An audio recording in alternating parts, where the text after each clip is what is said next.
What's going on, everybody? TheKennyDubz here with another Mega Man X5 weekly update. So let's take a look at what's happening this week. Well, you can see on the screen already, but we are finally getting the Street Fighter collaboration event. I believe it was in the last weekly update where we hinted at something happening at the end, or something happening during May. As I thought it was supposed to be happening at the end of April, but it's happening this week instead. So we're getting Street Fighter 5 collaboration event. So let's take a little bit of a look down into this. This week, NA and EU servers of X-Dive's global version of Holiday crossing paths with the Warriors of Street Fighter 5. Plus, we have some free limited metal for you. Ryu and Chun-Li will be distributed or the Gacha capsule the first week of the event, and Akuma will join the separate Gacha capsule during the second week, just like that was in Taiwan. However, we have a little bit more of a detail here. Both capsules didn't have any feature weapon in the Taiwan version. Their ability joy added a limited weapon explosive flamethrower to the Ryu and Chun-Li's capsule, and the Berserker Greatsword to the Akuma capsule. Now, like I said, it wasn't this way in the Taiwan event. Fun fact, this is where I started playing my Taiwan account, like just before this event started. And they didn't have either the explosive flamethrower or the Berserker Greatsword. I think we should have had the Berserker Greatsword already. I'm not sure on that, but the explosive flamethrower came out quite a while after the Street Fighter event. But we're getting access to it a bit early, so that's cool. And with both of these coming early, I want to say that the next time we get a weapon capsule, it will be included there for limited weapon capsules. But the Berserker Greatsword is a fantastic weapon. I'm not too sure about the explosive flamethrower, as I just don't know really too much about it. But the Berserker Greatsword, if you don't have Nightmare, this is the next best thing that you can get. Following Street Fighter event, Street Fighter event is coming first. The NA and EU servers are both capsules have a single free 10 pull.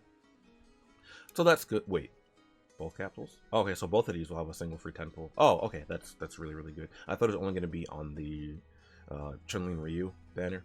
That's really good. When it comes to LATAM server, Roll Casket and Limited Weapon Jet Vortex will be available this week. Okay, so LATAM is getting Roll Casket and Jet Vortex Buster. I don't remember which one Jet Vortex Buster is. I know what it is, but I don't remember what it looks like. It's not too standard of a weapon anyway, if I remember correctly. But let's keep reading on here. Also, we're happy to team with Nebula Joy to give players some free elemental metal. This time we have a code for 200 EM that can be redeemed once per account. Code will expire after 300 players per server. Have redeemed only available NA and EU during Monday and Tuesday. They have the 200 EM. Use the code R corner in the settings menu. Activation code. Okay. I don't know if this is still active, because obviously I'm recording this in the middle of like Monday afternoon, so the codes might not still be able to be activated. If you didn't catch this early enough, I already activated mine because I saw this at midnight last night. But like I said, I don't know if you still can activate them on NA and EU. It also depends on what server you're in as well, because it's 300 players per server. So some servers might not be as populated, so you might be able to get away with activating a bit later there. Anyway, we have this as well, the Like, Share, Retweet campaign. Let's Neighbor Joy is running a special media campaign to give players valuable rewards. There's Twitter or Facebook. And help the community reach these rewards. I believe we're already at the 2,000 mark for this, so we should get the highest tier rewards currently. I think we are anyway. But yeah, Street Fighter event is coming up soon. I'm only gonna go over Ryu and Chun-Li in this update just because Akuma's coming next week, so I'll go over it in the next update we have there, and I guess I'll go over Berserker Greatsword then as well. But let's take a look at the explosive flamethrower. Alright, so over here taking a look at the explosive flamethrower because it's really hard to look at it on on game.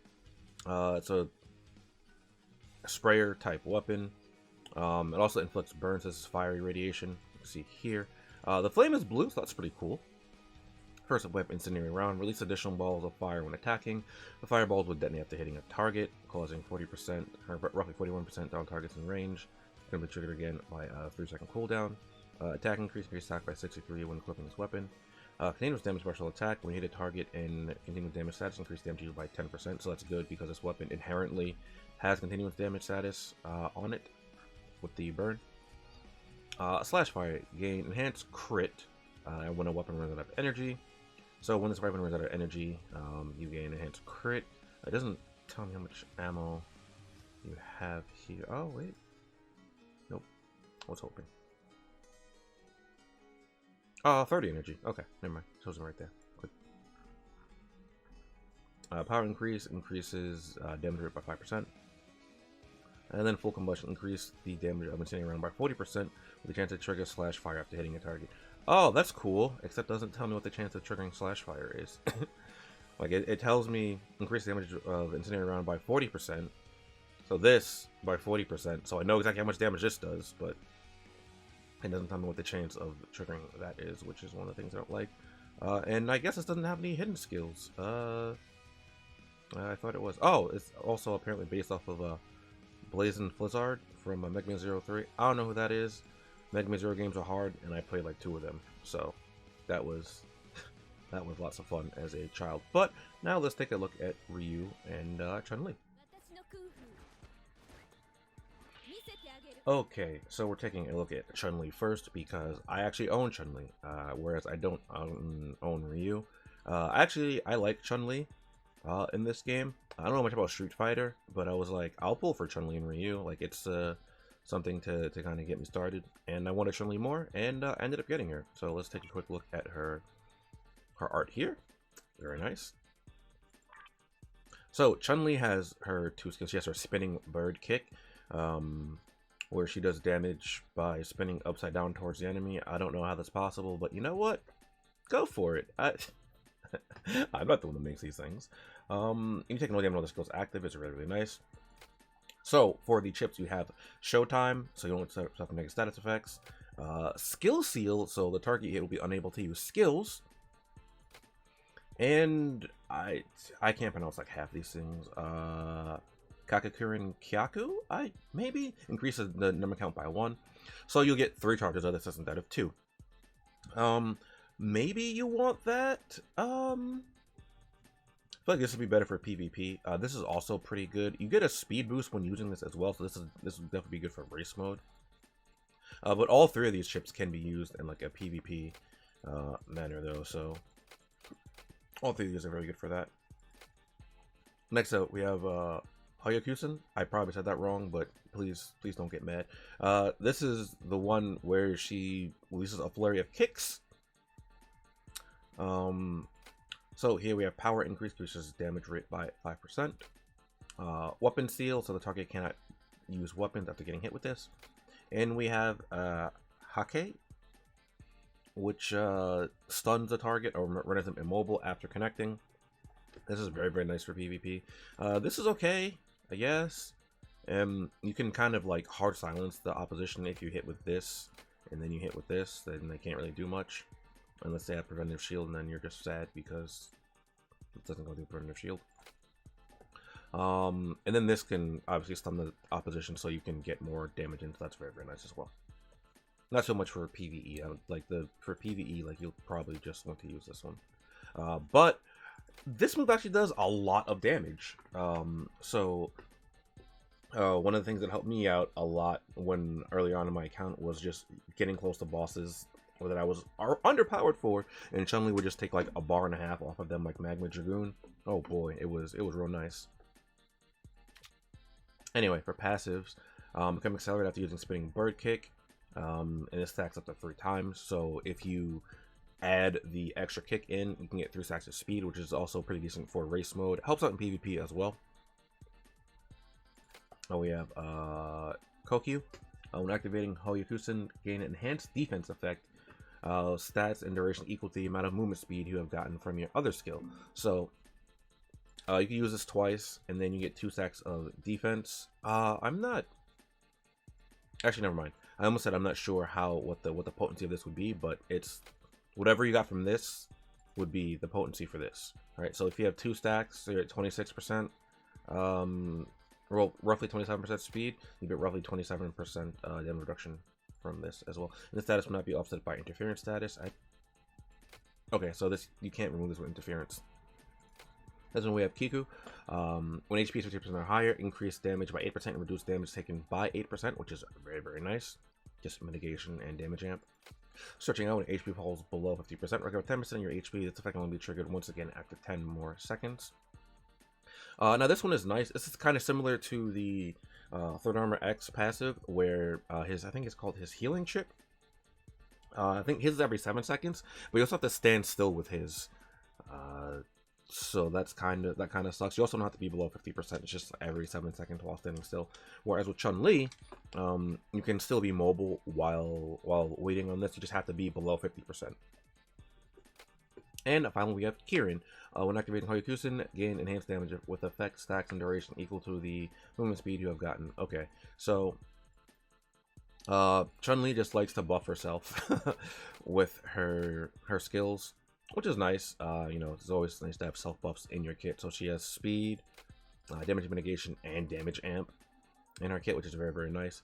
She doesn't have any DNA yet. I believe she will get DNA alongside Ryu and Akuma.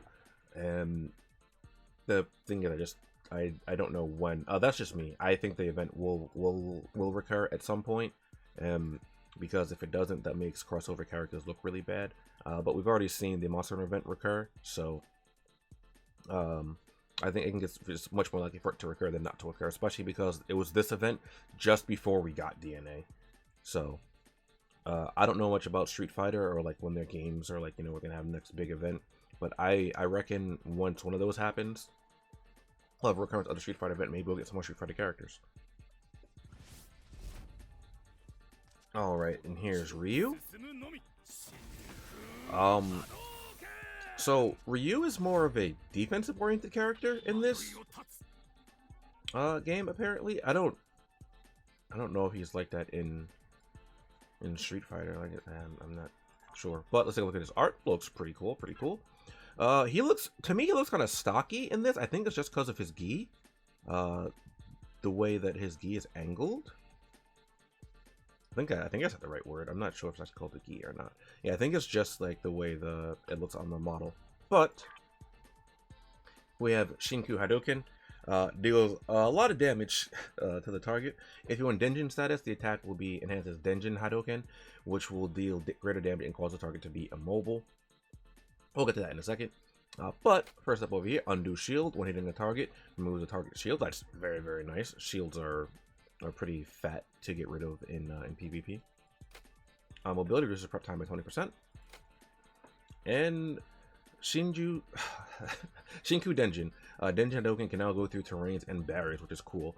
There's got to be a reference to Street Fighter that I'm just not aware of. I assume, but you can see like how much more like violent it looks, right? So that's pretty cool. And then down here we have Denjin Renki. Activate Denjin Renki status that cannot be removed. When activated, you'll do enhanced damage, and your weapon has a chance of rendering the target immobile when hit.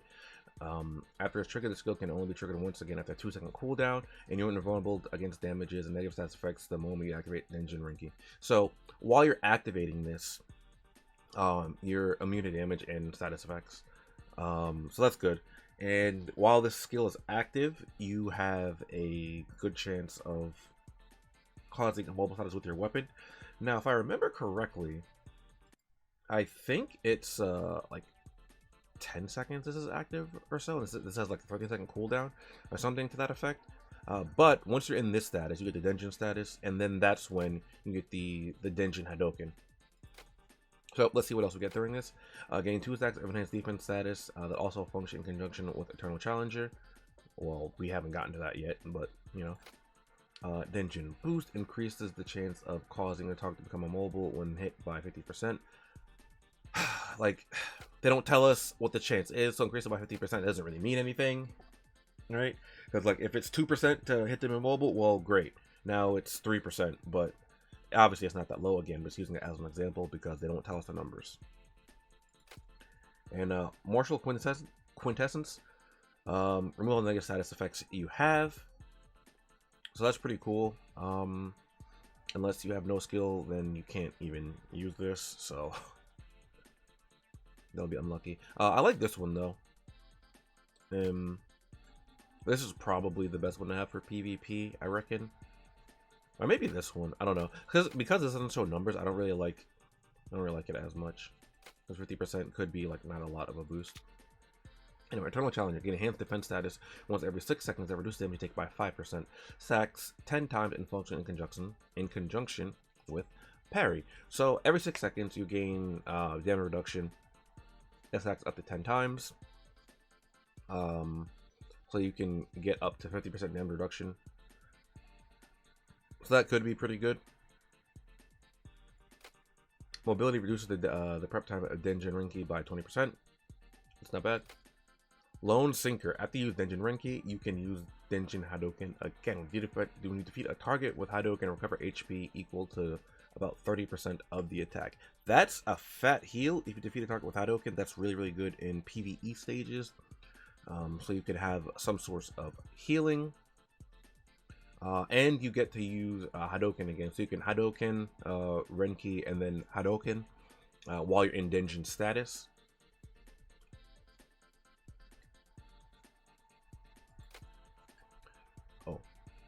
Eternal Wanderer, 40% chance to become immune to the effects of Immobilized. Same type of effect can be stacked. Hit a target that is immobilized and damage deal by 20%. So I like this as well. You have a chance to just not be immobilized 40% of the time, which is very, very good actually. And increase damage you deal by 40% when you hit a target that is immobilized. And then True Warrior, immobility caused by Denjin Hadoken cannot be removed. And ignore preventive shield. The duration of invulnerability from damage and negative status effect after using Denjin Rinki is extended. So that's very, very nice as well. So it allows you to just pierce preventive shield, and won't be able to be removed. So that combined with this. You can be a lot more, you just use this more frequently without having to worry too much about, you know, the opposition not getting stunned, or, you know, not being behind terrain or something to that effect. So that is very, very nice as well, alongside the iframes extension is very, very good as well. Alright, I think that is it for both Chun-Li and Ryu. They don't have exclusive cards for themselves, but there are Street Fighter cards for the event that have varying effects. So I'm not going to go over all of them. We will see them during the event, and we should get a free copy of the Chun-Li card. I couldn't find anything about the Taiwan version this week getting anything. But it is the second week of this event here, so we'll probably get something. I just don't know what. I've been slacking on my run, so just pretend I haven't been slacking in my run. But that's gonna be it for this video. Let me know what you guys think down below about this stuff coming up in global. Something will probably happen in the Taiwan version, whether it just be like event missions, maybe a new unit. I don't think we'll get a new unit this week, but hey, if we do, that'd be pretty cool. And yeah, I will see you guys next time. Later.